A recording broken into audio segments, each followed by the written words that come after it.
Sugar பேஷண்ட்ஸ்க்கு முக்கியமாக வர ஒரு ப்ராப்ளம் பார்த்தீங்க அப்படின்னா, ஆண்களுக்கு அந்த ஆண்குறியில் அந்த டிப்பில் வந்து ஒரு ஸ்கின் இருக்கும், ஃபோர் ஸ்கின்னு சொல்லுவோம். அந்த தோலில் இன்ஃபெக்ஷன் வரும். வெள்ளை ஒரு மாவு மாதிரி படிய ஆரம்பிக்கும், சின்ன சின்னதாக கிராக்ஸ் விழும். அந்த தோலை முன்ன மாதிரி ஃப்ரீயாக பின்னாடி இழுக்க முடியாது, அழுக்கு சேர ஆரம்பிச்சிடும். சம்டைம்ஸ் ஸ்மெல்லாம் வரும். அதை எப்படி தடுக்கலாம் அப்படின்னா, வெரி சிம்பிள் திங் தான்.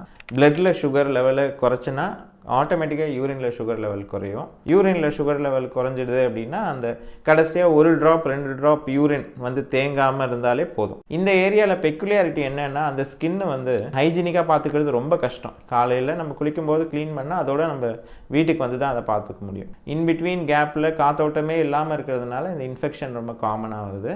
ஒரு தடவையும் இந்த இன்ஃபெக்ஷன் ஆறும்போதும் கொஞ்சம் ஸ்கார் வர ஆரம்பிச்சிடும். இந்த ஆண்களுக்கு most elastic skin one of the area அப்படின்னு பார்த்தீங்கன்னா இந்த ஃபோர் ஸ்கின், அந்த டிப்பில் இருக்க ஸ்கின் தான். விரைப்புத்தன்மை இருக்க டைம்லேயும் நல்லா ஸ்ட்ரெச் ஆகும்போதும் வலி இருக்காது, சுருங்கி இருக்கும்போதும் வலி இருக்காது. ஸோ அந்தளவு வந்து ரொம்ப ஸ்ட்ரெச்சபிள் எலாஸ்டிக் ஸ்கின்.